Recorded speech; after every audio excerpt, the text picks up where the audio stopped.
আসসালামু আলাইকুম viewers, welcome to my channel SB Kitchen. আশা করি আল্লাহর রহমতে সবাই ভালো আছেন। আজকে আমি আরেকটি পাকা আমের রেসিপি নিয়ে এসেছি। আজকে আমি এই পাকা আমটা দিয়ে আমসত্ত্ব বানাবো। তার জন্য আমি একটা বড় সাইজের আম নিয়েছি। এই একটা আম দিয়েই আমি আমসত্ত্ব বানিয়ে নিব।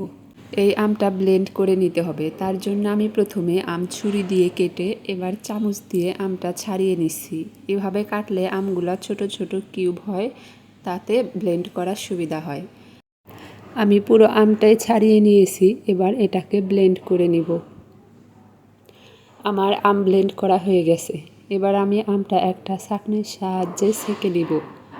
আমটা ছেঁকে নিতে হবে অবশ্যই, তাহলে আমের ভিতরে কোনো আঁশ থাকবে না আর আমসত্ত্ব খেতেও ভালো লাগবে। আমি এখন পুরো আমের পিউরিটা এভাবে ছেঁকে নিব। আমার সবটুকু আম ছেঁকে নেওয়া হয়েছে, আর দেখতেই পাচ্ছেন এই আম থেকে কত আঁশ বের হয়েছে। এখানে প্রায় 2 কাপের মতো আম হয়েছে। এখন আমি যেই পাত্রে আমসত্ত্বটা বসাবো সেই পাত্রে একটু সরিষার তেল ব্রাশ করে নিচ্ছি।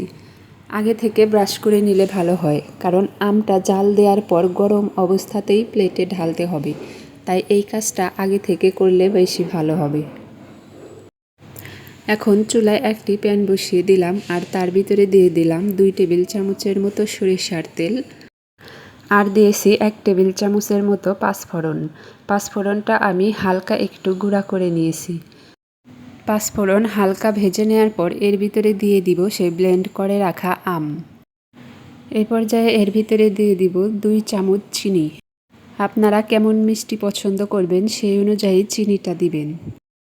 তারপর দিলাম 1 চামচ চিলি ফ্লেক্স, আর সামান্য একটু বিট লবণ, একটু সাদা লবণ। এবার সবগুলোকে ভালোভাবে মিশিয়ে মিডিয়াম আঁচে জাল করতে থাকবো যে পর্যন্ত আমটা ঘন হচ্ছে। প্রায় 10 মিনিটের মতো জাল করে নেওয়ার পর আমার আম হয়ে গেছে। এবার এর ভিতরে দিয়ে দিলাম 1 চামচ পাঁচফোড়ন গুঁড়া। পাঁচফোড়ন দেওয়ার পর একটু নেড়ে চেড়েই চুলাটা বন্ধ করে দিব। এবার আগে থেকে তেল ব্রাশ করে রাখা সেই প্লেটগুলাতে একে একে আমগুলো দিয়ে দিব। আমসত্ত্ব পাতলা খাবেন না মোটা খাবেন সেটা আপনাদের পছন্দ মতো আমটা দিয়ে দিবেন। আমি এই 2টা প্লেটে পাতলা করে দিয়েছি, আর স্টিলের যেই প্লেটটা দেখেছিলেন সেটাতে একটু মোটা করে দিয়েছি। এবার আমি ছাদে আমসত্ত্বগুলো শুকাতে দিয়েছি। আজকে অনেক রোদ, আশা করি একদিনের মধ্যেই আমসত্ত্বগুলো হয়ে যাবে। দেখা যাক কী হয়। ভিউয়ার্স, আমার আমসত্ত্বগুলো শুকিয়ে গেছে। একদিনে আমটা আমি শুকাতে পারিনি, একদিন আরও হাফ দিন লেগেছে। এখন আমি একটি ছুরির সাহায্যে চারপাশ দিয়ে একটু ছাড়িয়ে নিয়ে আলতো করে টান দিলেই আমসত্ত্বগুলো উঠে আসবে।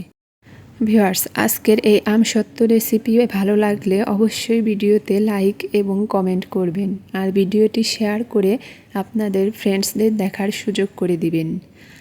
আমার আমসত্ত্ব তোলা হয়ে গেছে। এবার আমি আমার পছন্দ মতো একটা ডিজাইন করে নিব।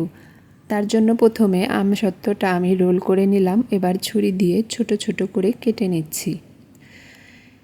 কাঁচা আমের আমসত্ত্ব যেমন একটু শক্ত হয়, কিন্তু পাকা আমের আমসত্ত্ব একদমই নরম তুলতুলে হয়, খেতে একটু অন্যরকম লাগে। আমার কাছে খুবই ভালো লেগেছে। আপনারা এই আমসত্ত্ব বানিয়ে খেয়ে দেখবেন কেমন লাগে। এবার স্টিলের প্লেটে যেই আমসত্ত্বটা দিয়েছিলাম সেটা তুলব। এই প্লেটে আমি একটু মোটা করে দিয়েছিলাম, আর মোটা করে দেওয়ার কারণে এই আমসত্ত্বটা তুলতে একটুও কষ্ট হয়নি। পাতলা করে দেওয়ার চেয়ে মোটা করে দিলেই ভালোভাবে তোলা যায়। যদিও শুকাতে একটু টাইম বেশি লাগে, তারপরও এটাই উঠানো সহজ হয়। এবার আমি এই আমসত্ত্বগুলো একটু লম্বা লম্বা করে কেটে নিলাম। আমার সবগুলো আমসত্ত্ব কেটে নেওয়া হয়ে গেছে, দেখতেই পাচ্ছেন। এবার আমি প্লেটে একটু সাজিয়ে নিয়েছি।